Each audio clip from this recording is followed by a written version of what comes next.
ನಮಸ್ಕಾರ, ನೀವು ನೋಡ್ತಾ ಇದ್ದೀರಾ ವಿವಿಸಿ ನ್ಯೂಸ್ ಬೀಟ್. ನಾನು ಯಶಸ್ವಿನಿ. ಈಗ ಹೆಡ್ಲೈನ್ಸ್. ಕಾವೇರಿ ನೀರು ಹಂಚಿಕೆ ವಿವಾದ, ಒಕ್ಕೂಟ ವ್ಯವಸ್ಥೆಯಲ್ಲಿ ನಾಯಕರ ಭೇಟಿ ಸಹಜ. ತಮಿಳುನಾಡು ಸಿಎಂ ಭೇಟಿ ಕುರಿತು ಬಿಜೆಪಿ ಟೀಕೆಗೆ ಡಿಸಿಎಂ ತಿರುಗೇಟು. ಗ್ಲಾಸ್ಗೋ ಕಾಮನ್ವೆಲ್ತ್ ಕ್ರೀಡಾಕೂಟ, ಧೃತಿಗೆಡದೆ ಕ್ರೀಡೆಯಲ್ಲಿ ಕನ್ನಡತಿ ಸಾಧನೆ. ಶಾಟ್ಪುಟ್ನಲ್ಲಿ ಕೆಎಸ್ ಶಿಲ್ಪಾಗೆ ಕಂಚಿನ ಪದಕ. ಕಾವೇರಿ ನೀರು ಹಂಚಿಕೆ ವಿವಾದ, ಮಂಡ್ಯದಲ್ಲಿ ರೈತರಿಂದ ರಾತ್ರಿ ಪಂಜಿನ ಮೆರವಣಿಗೆ. ಸರ್ಕಾರದ ವಿರುದ್ಧ ಆಕ್ರೋಶ.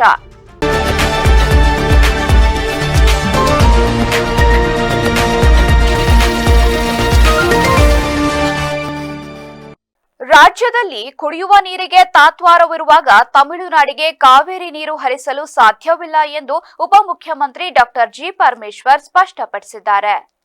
ನಮಗೆ ಕುಡಿಯಲು ನೀರಿಲ್ಲದಿರುವಾಗ 3,500 ಕ್ಯೂಸೆಕ್ ನೀರು ಕೊಡಿ ಎಂದ್ರೆ ಹೇಗೆ ಎಂದು ಪ್ರಶ್ನಿಸಿದ ಡಿಸಿಎಂ, ಈ ಕುರಿತು ಚರ್ಚಿಸಲು ಮುಖ್ಯಮಂತ್ರಿಗಳು ಸರ್ವಪಕ್ಷ ಸಭೆ ಕರೆಯಲಿದ್ದಾರೆ. ಸಚಿವ ರಾಮಲಿಂಗಾರೆಡ್ಡಿ ಅವರ ನೇತೃತ್ವದಲ್ಲೂ ಇಂದು ಸಭೆ ನಡೆಯಲಿದ್ದು, ಮುಂದಿನ ದಿನಗಳ ಕುರಿತು ಚರ್ಚೆ ನಡೆಯಲಿದೆ. ಸೋಮವಾರ ತಮಿಳುನಾಡು ಮುಖ್ಯಮಂತ್ರಿ ವಿಜಯ್ ಜೋಸೆಫ್ ರಾಜ್ಯಕ್ಕೆ ಆಗಮಿಸಲಿದ್ದು, ಸಿಎಂ ಜೊತೆ ಚರ್ಚೆ ನಡೆಸುವ ಸಾಧ್ಯತೆ ಇದೆ.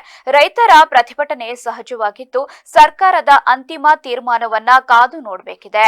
ಮೇಕೆದಾಟು ಯೋಜನೆಗೆ ಆಕ್ಷೇಪಿಸುವಂತಿಲ್ಲ ಎಂದು ಸಂಸತ್ ಹೇಳಿದೆ. ನ್ಯಾಯಾಲಯದ ತೀರ್ಮಾನವೇ ಅಂತಿಮವಾಗಿದ್ದು, ಅದರಂತೆ ನಡೆಯಬೇಕಿದೆ.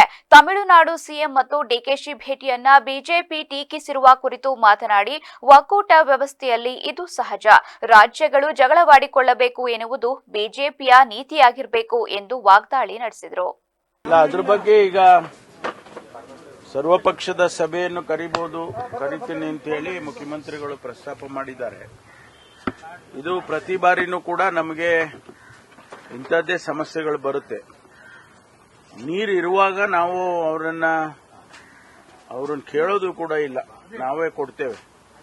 ಕಳೆದ ವರ್ಷ ಆಗಲಿ ಅದರ ಹಿಂದಿನ ವರ್ಷ ಆಗಲಿ ಅವ್ರಿಗೇನು ನಮಗೆ ಫಿಕ್ಸ್ ಮಾಡಿರೋ ಟಿಎಂಸಿ ವಾಟರ್ ಇದೆ ಅದರ ಹೆಚ್ಚು ಕೊಟ್ಟಿದ್ದೇವೆ. ಈ ಬಾರಿ ನಮಗೆ ಕುಡಿಯೋದಕ್ಕೆ ನೀರಿಲ್ಲ ಅನ್ನುವಂಥ ಸನ್ನಿವೇಶ ಇರುವಾಗ ಅವರು 3,500 ಕ್ಯೂಸೆಕ್ಸ್ ಅನ್ನ ನೀರು ಕೊಡಬೇಕು ಅಂತ ಹೇಳುವಂಥದ್ದು ಎಷ್ಟು ಸರಿ ಅಂತ. ನಮ್ಮಲ್ಲಿ ಇದ್ದಾಗ ಕೊಡೋಣ, ತೊಂದರೆ ಇಲ್ಲ. ಅದ್ರ ಬಗ್ಗೆ ಮುಖ್ಯಮಂತ್ರಿಗಳು ಒಂದು ಸರ್ವಪಕ್ಷದ ಸಭೆಯನ್ನು ಕರಿಬೇಕು ಅಂತ ಪ್ರಸ್ತಾಪ ಮಾಡಿದ್ದಾರೆ. ಜೊತೆಗೆ 3ನೇ ತಾರೀಕು ತಮಿಳುನಾಡಿನ ಮುಖ್ಯಮಂತ್ರಿಗಳು ಬೆಂಗಳೂರಿಗೆ ಬರುವ ಸಾಧ್ಯತೆ ಕೂಡ ಇದೆ. ಇನ್ನೂ ಕನ್ಫರ್ಮ್ ಆಗಬೇಕು. ಒಂದು ವೇಳೆ ಅವ್ರು ಬಂದಾಗ ಅದನ್ನ ನಾವು ಅವ್ರ ಜೊತೆಯಲ್ಲೂ ಕೂಡ ಪ್ರಸ್ತಾಪ ಮಾಡಬಹುದು. ಇಲ್ಲ, ಮೊನ್ನೆ ಕೂಡ ನಾವು ಎಂಪಿಸ್ ಮೀಟಿಂಗ್ ಇರುವಾಗ ಮಾನ್ಯ ಕಾತರ್ಕಿ ಅವರೆಲ್ಲರೂ ಕೂಡ ಬಂದಿದ್ರು. ನಮ್ಮ ನೀರಾವರಿ ಸಚಿವರು ಕೂಡ ರಾಮಲಿಂಗಾರೆಡ್ಡಿ ಅವರು ಕೂಡ ಬಂದಿದ್ರು ಅಲ್ಲಿಗೆ.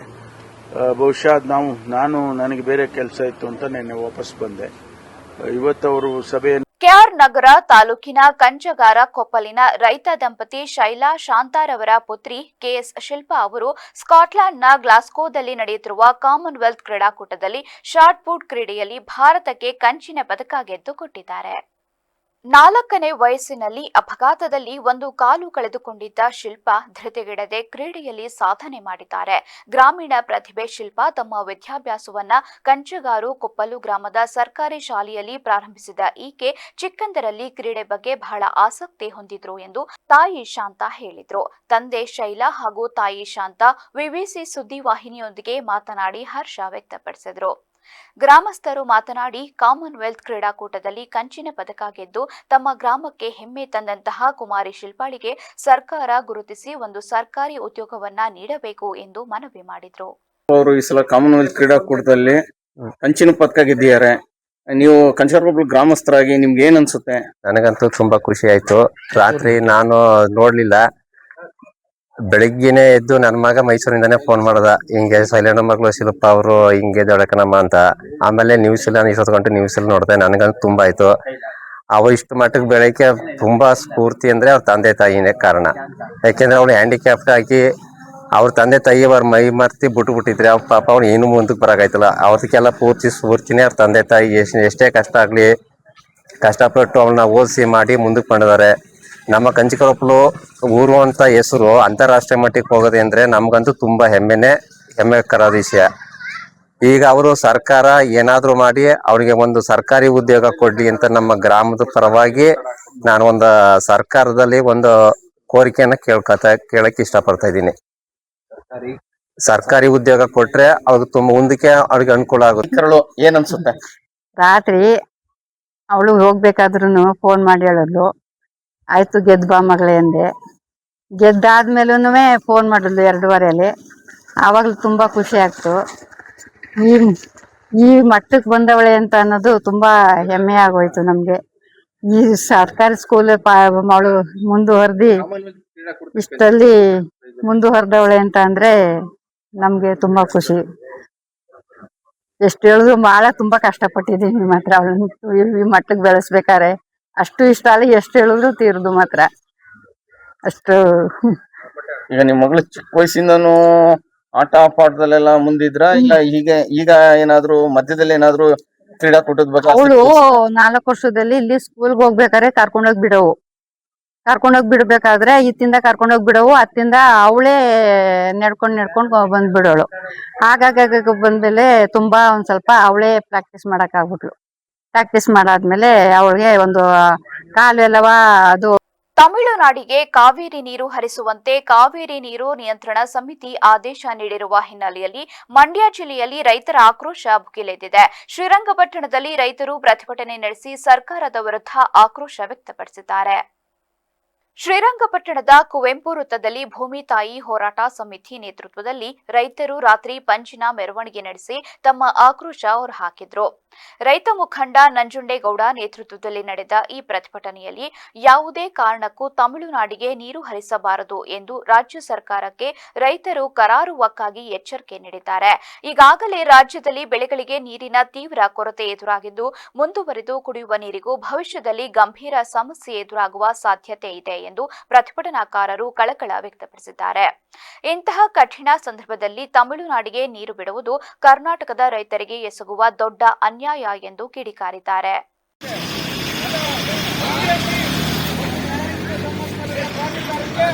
ಕರ್ನಾಟಕದ ರೈತರ ಪರವಾಗಿ ಮಲಗಿರುವಂತಹ ಮಣ್ಣ ತಗೊಂಡು ರೈತರು ಎಲ್ಲರೂ ಬೇಕಾಗಿಲ್ಲ, ಅವರೇ ಪ್ರತಿಭಟನೆ ಮಾಡೋದು. ಮತ್ತೆ ಬೆಂಗಳೂರು, ಮೈಸೂರು, ನಾಗರಿಕರು ಕುಡಿಯೋ ನೀರು ಮೊದಲು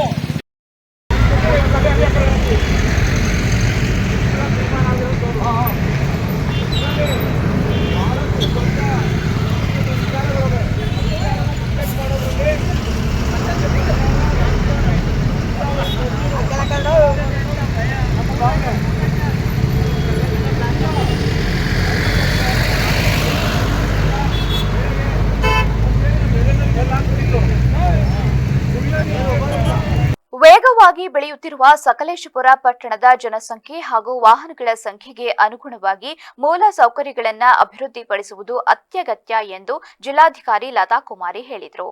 ಪಟ್ಟಣದ ತೇಜಸ್ವಿ ವೃತ್ತ, ಮಳಲಿ ಬೈಪಾಸ್, ಹಳೆ ಬಸ್ ನಿಲ್ದಾಣ, ಎಸ್ಬಿಐ ವೃತ್ತದ ಸಮೀಪ ನಿರ್ಮಾಣ ಹಂತದಲ್ಲಿರುವ ಫುಡ್ ಕೋರ್ಟ್ ಸ್ಥಳ, ಸುಭಾಷ್ ಕ್ರೀಡಾಂಗಣದ ಬಳಿ ಲೆಗಸಿ ತ್ಯಾಜ್ಯ ವಿಲೇವಾರಿ ಪ್ರದೇಶ ಸೇರಿದಂತೆ ವಿವಿಧ ಸ್ಥಳಗಳಿಗೆ ಭೇಟಿ ನೀಡಿ ಪರಿಶೀಲನೆ ನಡೆಸಿದ ಬಳಿಕ ಸುದ್ದಿಗಾರರೊಂದಿಗೆ ಅವರು ಮಾತನಾಡಿ, 2011ರಲ್ಲಿ ಸುಮಾರು 25,000 ಜನಸಂಖ್ಯೆ ಹೊಂದಿದ್ದ ಸಕಲೇಶಪುರದಲ್ಲಿ ಪ್ರಸ್ತುತ 35ರಿಂದ 40,000ಕ್ಕೂ ಅಧಿಕ ಜನಸಂಖ್ಯೆ ಇದೆ. ಆದರೆ ಬಸ್ ನಿಲ್ದಾಣ, ರಸ್ತೆಗಳು ಸೇರಿದಂತೆ ಬಹುತೇಕ ಮೂಲ ಸೌಕರ್ಯಗಳು 2 ದಶಕಗಳ ಹಿಂದಿನ ಅಗತ್ಯಕ್ಕೆ ಅನುಗುಣವಾಗಿ ನಿರ್ಮಾಣಗೊಂಡಿವೆ. ಮಲೆನಾಡಿನ ಪ್ರಮುಖ ಪ್ರವಾಸಿ ತಾಣವಾಗಿರುವ ಕಾರಣ ವಾಹನಗಳ ಓಡಾಟವು ಗಣನೀಯವಾಗಿ ಹೆಚ್ಚಿದ್ದು, ನಗರದಲ್ಲಿನ ಮೂಲ ಸೌಕರ್ಯಗಳ ಮೇಲಿನ ಒತ್ತಡ ಹೆಚ್ಚಾಗಿದೆ ಎಂದ ಅವರು, ಹಳೆ ಹಾಗೂ ಹೊಸ ಬಸ್ ನಿಲ್ದಾಣಗಳಲ್ಲಿ ವಿದ್ಯಾರ್ಥಿನಿಯರಿಗೆ ಕಿರುಕುಳ ನೀಡುತ್ತಿರುವ ಕುರಿತು ದೂರುಗಳು ಬಂದಿರುವ ಹಿನ್ನೆಲೆಯಲ್ಲಿ ಜಿಲ್ಲಾ ಪೊಲೀಸ್ ವರಿಷ್ಠಾಧಿಕಾರಿಗಳೊಂದಿಗೆ ಚರ್ಚಿಸಿ ಅಗತ್ಯ ಕ್ರಮ ಕೈಗೊಳ್ಳಲಾಗಿದೆ. ಮಹಿಳೆಯರು ಹಾಗೂ ವಿದ್ಯಾರ್ಥಿನಿಯರು ಯಾವುದೇ ತೊಂದರೆ ಎದುರಾದಲ್ಲಿ ತಕ್ಷಣ ಪೊಲೀಸ್ ಇಲಾಖೆ ಅಥವಾ ಮಕ್ಕಳ ಸಹಾಯವಾಣಿ 1098ಕ್ಕೆ ಮಾಹಿತಿ ನೀಡುವಂತೆ ಮನವಿ ಮಾಡಿದರು. ಸುರಕ್ಷತೆ ಹೆಚ್ಚಿಸುವ ನಿಟ್ಟಿನಲ್ಲಿ ಶೀಘ್ರದಲ್ಲೇ ವಿಶೇಷ ಸಭೆ ನಡೆಸಿ ಅಗತ್ಯ ನಿರ್ದೇಶನಗಳನ್ನು ನೀಡಲಾಗುವುದು ಎಂದರು. ಈ ಸಂದರ್ಭದಲ್ಲಿ ಉಪವಿಭಾಗಾಧಿಕಾರಿ ಹುಲ್ಲಮನಿ ತಿಮ್ಮಣ್ಣ, ತಹಶೀಲ್ದಾರ್ ಸುಪ್ರೀತಾ, ಪುರಸಭೆ ಮುಖ್ಯಾಧಿಕಾರಿ ಮಹೇಶ್ವರಪ್ಪ, ಯೋಜನಾ ಅಭಿವೃದ್ಧಿ ಪ್ರಾಧಿಕಾರದ ಅಧ್ಯಕ್ಷ ಸೈಯದ್ ಮುಫೇಜ್ ಹಾಗೂ ವಿವಿಧ ಇಲಾಖೆಗಳ ಅಧಿಕಾರಿಗಳು ಉಪಸ್ಥಿತರಿದ್ದರು. ನಮ್ಮ ವಿಸಿಟ್ ಸಕಲೇಶಪುರದಲ್ಲಿ ಇದೆ. ತುಂಬಾ ಮಳೆ ಬರ್ತಾ ಇದೆ. ಬೆಳಿಗ್ಗೆ ಮಳೆ ಇರಲಿಲ್ಲ, ಸ್ವಲ್ಪ ಈಗ ಮಳೆ ಶುರುವಾಗಿದೆ. ಸಕಲೇಶಪುರ ನಗರ ಏನದು ನಮ್ಮ TMC ಮೊದಲು 2011ರಲ್ಲಿ ಕೇವಲ 25,000 ಜನಸಂಖ್ಯೆ ಇತ್ತು. ಆದರೆ ಈಗ 35ರಿಂದ 40,000 ಜನಸಂಖ್ಯೆ ಇದೆ. ನಗರನೂ ಬೆಳೀತಾ ಇದೆ. ಜೊತೆಗೆ ಇದೊಂದು ಟೂರಿಸ್ಟ್ ಸ್ಪಾಟ್ ಬೇರೆ, ಯಾಕಂದರೆ ಒಂದು ಮಲೆನಾಡನ ಹೆಬ್ಬಾಗಿಲು ಅಂತಲೂ ಅನ್ಬಹುದು. ಸಕಲೇಶಪುರ ನೋಡ್ಲಿಕ್ಕೇನೆ ಸಕಲೇಶಪುರದ ಒಳಗಡೆ ಬರ್ತಾರೆ, ಹೇಗೆ ಊಟಿಯನ್ನ ನೋಡ್ಲಿಕ್ಕೆ ಹೋಗ್ತಾರೆ ಹಾಗೆ ಎಷ್ಟೋ ಜನಕ್ಕೆ ಸಕಲೇಶಪುರವನ್ನು ನೋಡಬೇಕು ಅಂತ ಹೇಳಿ ಬರ್ತಾರೆ. ಹಾಗಾಗಿ ವೆಹಿಕಲ್ ಮೂವ್ಮೆಂಟ್ಸ್ ತುಂಬಾನೇ ಜಾಸ್ತಿ ಆಗಿದೆ. ಜೊತೆಗೆ ಸುತ್ತಮುತ್ತ ಇರ್ತಕ್ಕಂಥ ಎಲ್ಲ ಗ್ರಾಮಗಳಿಂದ ಬರ್ತಕ್ಕಂಥವರು, ಕಾಫಿ ಎಸ್ಟೇಟ್ಗಳಿಂದ ಮತ್ತೆ ದೂರ ದೂರ ಪ್ರದೇಶಗಳಿಂದ ಎಲ್ಲರೂ ಒಂದು ದೊಡ್ಡ ನಗರ ಅಂದ್ರೆ ಅವ್ರಿಗೆ ಇದು ಒಂದೇ ಸಕಲೇಶಪುರ. ಹಾಗಾಗಿ ಇಲ್ಲಿ ತುಂಬಾ ವಾಹನಗಳ ದಟ್ಟಣೆನೂ ತುಂಬಾ ಇದೆ. ಇದೆಲ್ಲ ನೋಡಿದ್ರೆ ಅಲ್ಲಿನ ಅವಶ್ಯಕತೆಗಳು ಜಾಸ್ತಿ ಇದೆ. ಯಾಕಂದ್ರೆ ನಾವು ನೋಡಿದ ಹಾಗೆ ಮೇನ್ ರೋಡಲ್ಲಿ ಒಂದು ಫುಟ್ಪಾತ್ ವ್ಯವಸ್ಥೆ ಬೇಕು, ಡ್ರೈನೇಜಸ್ ಆಗಬೇಕು, ಪ್ರಾಪರ್ ಪಾರ್ಕಿಂಗ್ ವ್ಯವಸ್ಥೆ ಆಗಬೇಕಾಗಿದೆ, ಜೊತೆಗೆ ಬಸ್ ಶೆಲ್ಟರ್ಸ್ ಆಗಬೇಕಾಗಿದೆ, ವೆಂಡರ್ಸ್ ಅವ್ರಿಗೆ ಆದ ಒಂದು ಜಾಗ ಬೇಕಾಗಿದೆ, ಪಾರ್ಕಿಂಗ್, ಇವೆಲ್ಲ ಒಂದು ಅರ್ಬನೈಸೇಷನ್. ಅರಕಲಗೂಡು ತಾಲೂಕಿನ ವಡ್ಡರಹಳ್ಳಿ ಗ್ರಾಮ ಪಂಚಾಯಿತಿಯಲ್ಲಿ ಬ್ಯಾನರ್ ತೆರವು ಕಾರ್ಯಾಚರಣೆ ವೇಳೆ ಪಿಡಿಒ ನಾಗರಾಜ್ ಹಾಗೂ ಕಾಂಗ್ರೆಸ್ ಮುಖಂಡ ವಡ್ಡರಹಳ್ಳಿ ದೀಪು ಅವರ ನಡುವೆ ವಾಗ್ವಾದ ನಡೆದಿದ್ದು, ಈ ವೇಳೆ ಪಿಡಿಒ ಮೇಲೆ ಹಲ್ಲೆಗೆ ಯತ್ನ ನಡೆಸಿ ಅವಾಚ್ಯ ಶಬ್ದಗಳಿಂದ ನಿಂದನೆ ಮಾಡಲಾಗಿದೆ ಎಂಬ ಆರೋಪ ಕೇಳಿಬಂದಿದೆ. ಪಿಡಿಒ ನಾಗರಾಜ್ ಅವರ ಹೇಳಿಕೆಯ ಪ್ರಕಾರ ಗ್ರಾಮ ಪಂಚಾಯಿತಿ ವ್ಯಾಪ್ತಿಯಲ್ಲಿ ನಿಯಮಾನುಸಾರ ಬ್ಯಾನರ್ ತೆರವುಗೊಳಿಸುವ ಕಾರ್ಯ ನಡೆಯುತ್ತಿದ್ದ ವೇಳೆ ಕಾಂಗ್ರೆಸ್ ಮುಖಂಡ ವಡ್ಡರಹಳ್ಳಿ ದೀಪು ಅವರು ಕಾರ್ಯಕ್ಕೆ ಅಡ್ಡಿಪಡಿಸಿದ್ರು. ಅಲ್ಲದೆ ಅವಾಚ್ಯ ಶಬ್ದಗಳಿಂದ ನಿಂದನೆ ಮಾಡಿ ಅಧಿಕಾರಿಯನ್ನ ಕೈಯಿಂದ ತಳ್ಳಿದ ಘಟನೆ ನಡೆದಿದೆ. ಅಲ್ಲದೆ ಈ ಘಟನೆ ಕುರಿತು ಸಂಬಂಧಿಸಿದ ಇಲಾಖೆಯ ಮೇಲಾಧಿಕಾರಿಗಳಿಗೆ ಲಿಖಿತ ದೂರು ಸಲ್ಲಿಸಿ ಸೂಕ್ತ ಕ್ರಮ ಕೈಗೊಳ್ಳುವಂತೆ ಮನವಿ ಮಾಡಲಾಗುವುದು ಎಂದು ಪಿಡಿಒ ನಾಗರಾಜ್ ತಿಳಿಸಿದ್ದಾರೆ. ಈ ಘಟನೆ ಸ್ಥಳೀಯ ರಾಜಕೀಯ ವಲಯದಲ್ಲಿ ಚರ್ಚೆಗೆ ಗ್ರಾಸವಾಗಿದ್ದು, ಸಂಬಂಧಪಟ್ಟ ಅಧಿಕಾರಿಗಳು ದೂರು ಆಧರಿಸಿ ಮುಂದಿನ ಕ್ರಮ ಕೈಗೊಳ್ಳುವ ಸಾಧ್ಯತೆ ಇದೆ. ಹೊಸ ಸ್ಯಾಂಕ್ಷನ್ ಐತೆ ಅವ್ರು ಈಗ ಮಾಡ್ಸೇ ಚರಂಡಿ ಬರ್ಲಿಲ್ಲ ಕ್ಲೀನ್ ಕಂಪ್ಲೇಂಟ್ ಮಾಡ್ತಿದ್ರಾ ಅದ ಕಂಪ್ಲೇಂಟ್ ಮಾಡ್ತಿದ್ರಾ ಏನಕ್ಕೆ ಇದ್ರಾಗಲ್ಲ ಮಾಡ್ಸೇ ಏನೋ ಅಂಶ ಕಂಪ್ಲೇಂಟ್ ಬರ್ತೀಯ ನೀನು ಬರೀ ಅದೇನ್ ಬರೀತೀಯ ಬರ್ಕ ನೀನು ನಾನು ನೋಡ್ತೀನಿ ಬರ್ಕ ನೀನು ಆಯ್ತು ಅದೇನ್ ಮಾಡ್ತೀಯ ಮಾಡಿ ನಾನು ನಿನ್ನ ಮೇಲೆ ಏನಿರ್ತದ ಒಂದು 5 ಜನ ಕರ್ಕೊಂಡು ಅರ್ಜಿ ಕೊಡೋದು ಕರ್ಕ ಬರಲ್ಲ ನಾವು ಕೊಡಿಸ್ತಿದ್ದ ನೀವು ಗೊತ್ತು ಕೊಡ್ಸೋದು ಏನ್ ಶಾಲೆ ಕರ್ಕ ಬರಲ್ಲ ಒಂದು ಜನ ಅರ್ಜಿ ಕೊಡ್ಸ್ಬಿಟ್ಟು ಇವ್ನು ಎಲ್ಲಿಗೆ ತಟ್ಟಿ ಕೊಡ್ಸ್ಬೇಕು ಮಾಡಿಸ್ತೀನಿ ನನಗೇನ್ ಗೊತ್ತಿಲ್ವಾ ಚಂದ್ರಶೇಖರ್ ಅವರ ಮೇಲೆ ದೂರು ದಾಖಲಿಸೋದು. ಆಯ್ತು ದೂರ ಇಲ್ಲವ್ರು ಇನ್ನೊಂದು ದಾಖಲಿಸು ಯಾವ ಶಾರ್ಟೇಜ್ ಫಸ್ಟ್ ಈ ಚರಂಡಿ ಕ್ಲೀನ್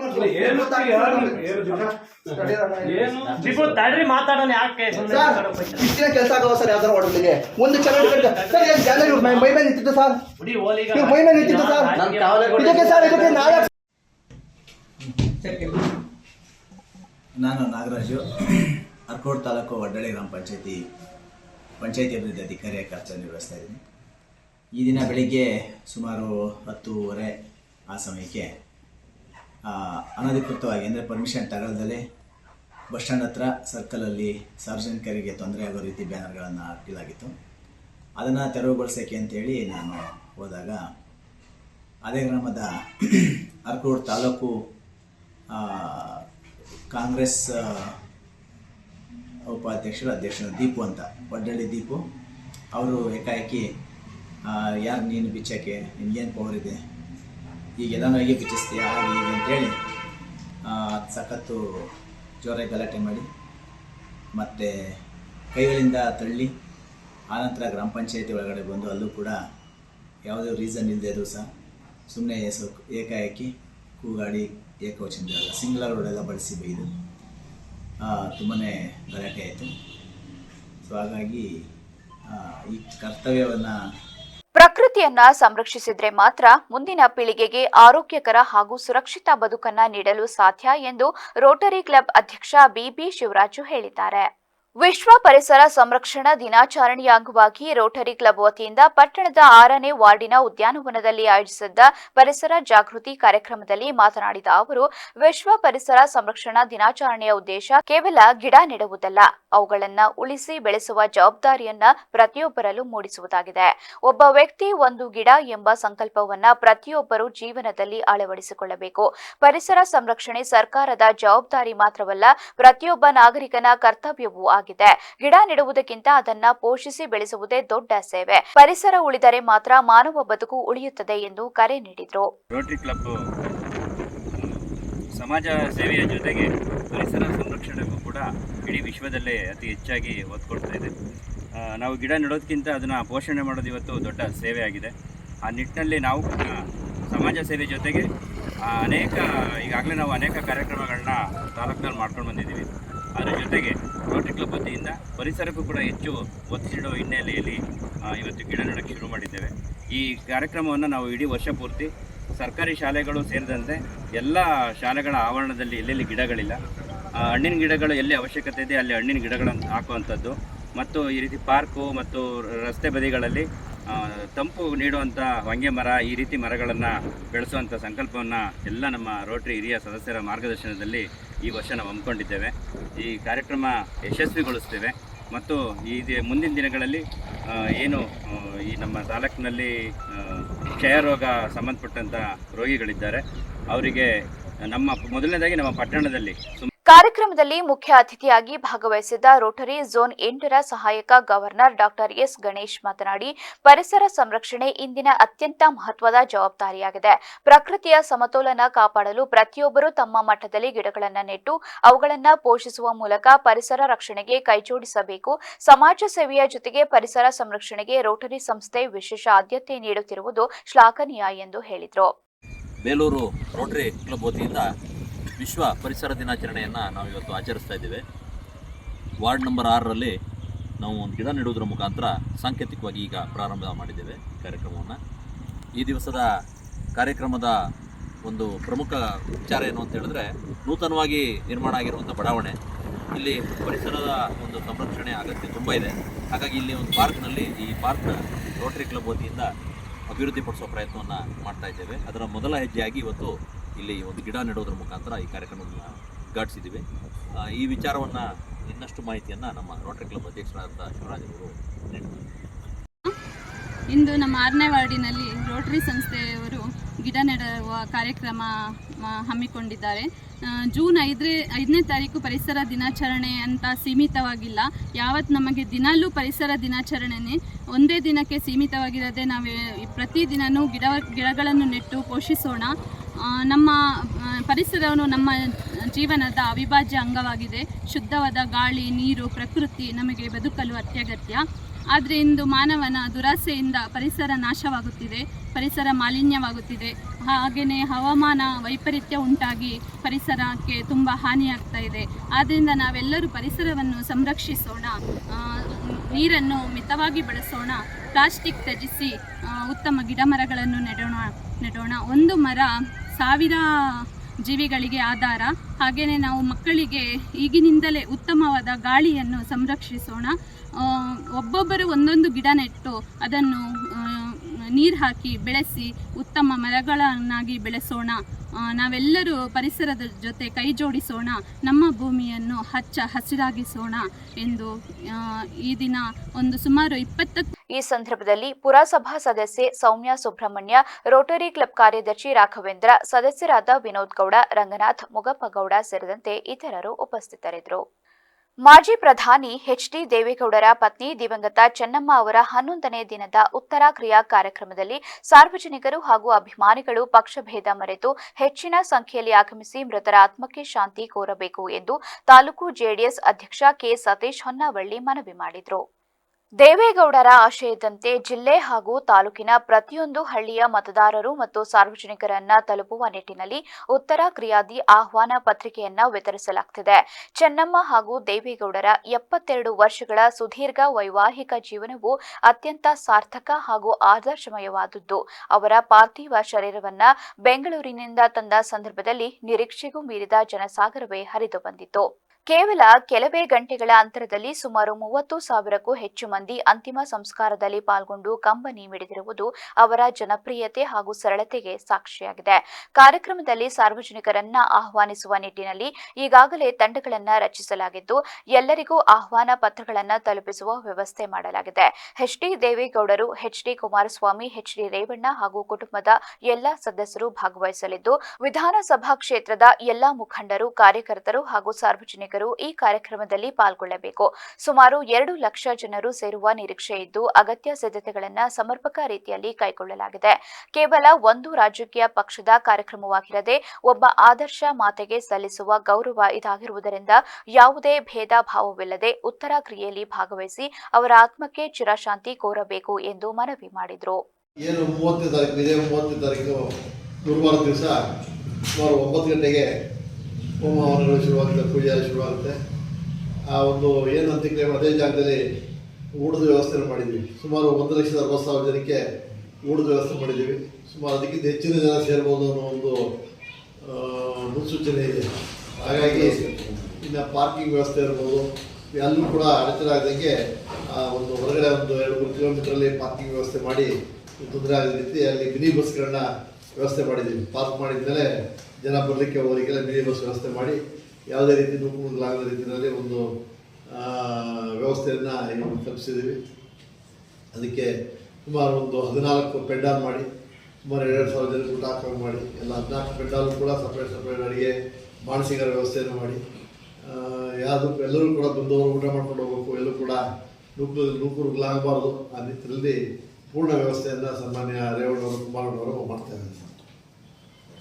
ಪತ್ರಿಕಾಗೋಷ್ಠಿಯಲ್ಲಿ ಮುಖಂಡರಾದ ದಿವಾಕರ್ ಗೌಡ, ಬಿಎ ನಂಜುಂಡಸ್ವಾಮಿ, ಕೃಷ್ಣೇಗೌಡ, ನರಸೇಗೌಡ, ರವಿಕುಮಾರ್, ಎಂಎಸ್ ಯೋಗೇಶ್ ಗೋಷ್ಠಿಯಲ್ಲಿದ್ದರು. ಸಾರ್ವಜನಿಕ ಆಸ್ಪತ್ರೆಗೆ ಆರೋಗ್ಯ ಮತ್ತು ಕುಟುಂಬ ಕಲ್ಯಾಣ ಸೇವೆಗಳ ಮೈಸೂರು ವಿಭಾಗೀಯ ಸಹ ನಿರ್ದೇಶಕ ಡಾಕ್ಟರ್ ಪ್ರಕಾಶ್ ಅವರು ಆಸ್ಪತ್ರೆಯ ಕಾರ್ಯವೈಖರಿಯನ್ನ ಪರಿಶೀಲಿಸಿದರು. ಪರಿಶೀಲನೆ ವೇಳೆ ಆಸ್ಪತ್ರೆಯಲ್ಲಿ ಎದುರಾಗುತ್ತಿರುವ ವೈದ್ಯರ ಕೊರತೆ ಕುರಿತು ಸಾರ್ವಜನಿಕರು ಪ್ರಸ್ತಾಪಿಸಿದ ಪ್ರಶ್ನೆಗೆ ಅವರು ನೀಡಿದ ಪ್ರತಿಕ್ರಿಯೆ ಚರ್ಚೆಗೆ ಗ್ರಾಸವಾಯಿತು. ಪರಿಶೀಲನೆ ನಡೆಯುತ್ತಿದ್ದ ವೇಳೆ ಹೊರರೋಗಿಯೊಬ್ಬರು ಆಸ್ಪತ್ರೆಯಲ್ಲಿ ಮಕ್ಕಳ ತಜ್ಞ ವೈದ್ಯರಿಲ್ಲದೆ ಹಲವು ತಿಂಗಳುಗಳಿಂದ ರೋಗಿಗಳು ಸಂಕಷ್ಟ ಅನುಭವಿಸುತ್ತಿದ್ದಾರೆ.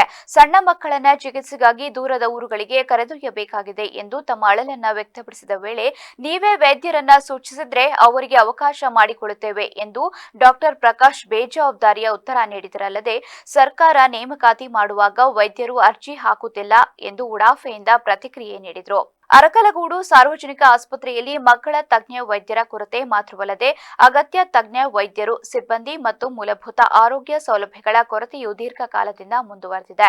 ಇದರಿಂದ ಪ್ರತಿದಿನ ಆಸ್ಪತ್ರೆಗೆ ಬರುವ ನೂರಾರು ರೋಗಿಗಳು ತೊಂದರೆ ಅನುಭವಿಸುತ್ತಿದ್ದು ಅನಿವಾರ್ಯವಾಗಿ ಖಾಸಗಿ ಆಸ್ಪತ್ರೆಗಳ ಮೊರೆ ಹೋಗುವ ಪರಿಸ್ಥಿತಿ ನಿರ್ಮಾಣವಾಗಿದೆ ಎಂದು ಸಾರ್ವಜನಿಕರು ಆಕ್ರೋಶ ವ್ಯಕ್ತಪಡಿಸಿದರು.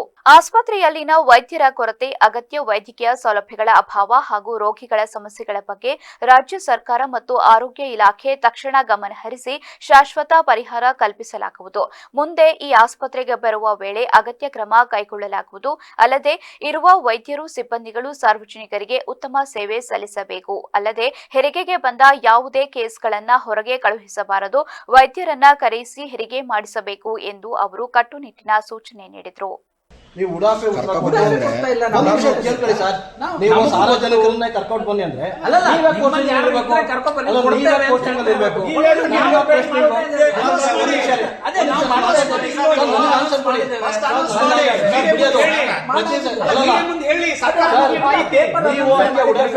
ಉಡಾಫೆ ಉತ್ತರ ಯಾಕೆ ಪೋಸ್ಟಿಂಗ್ ಅಲ್ಲಿ ಇರಬೇಕು? ರಾಜೀನಾಮೆ ಕೊಡಿ. ನಿಮ್ಗೆ ಆಡಳಿತ ಮಾಡಕ್ಕಾಗಲ್ಲ, ನಾವು ಹಾಸನಲ್ಲಿ ಎಲ್ಲ ಉತ್ತಮ ನಿಮ್ ಕೇರ್ ಮಾಡಕ್ಕಾಗಲಿಲ್ಲ ಅಂದ್ರೆ ನಿಮ್ಮ ಇದು ಅಲ್ವಾ, ಅದು ನಿಮ್ಮ ಹೊಣೆಗಾರಿಕೆ ಅಲ್ವಾ? ಹೊಣೆಗಾರಿಕೆ ಅಂತಾರೆ ಸಾರ್ವಜನಿಕರ ಹತ್ರ ನೀವು ಕರ್ಕೊಂಡು ನಿಮ್ಮ ಆಯ್ತಾ?